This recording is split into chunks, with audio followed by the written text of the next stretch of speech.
I had a very good marriage for about 20 years.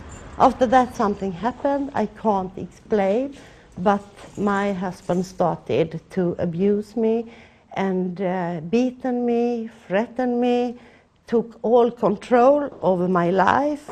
He tried to kill me. It was so awful. Eva Britt Svensson è in politica dagli anni 70, ha quindi un ruolo pubblico in Svezia, ma questo non le ha impedito di subire dentro le mura domestiche lo stesso calvario di molte donne per le quali oggi si batte. After a while it is like that you blame yourself in some way. You can't understand why it happened to you. You think, I'm doing something wrong.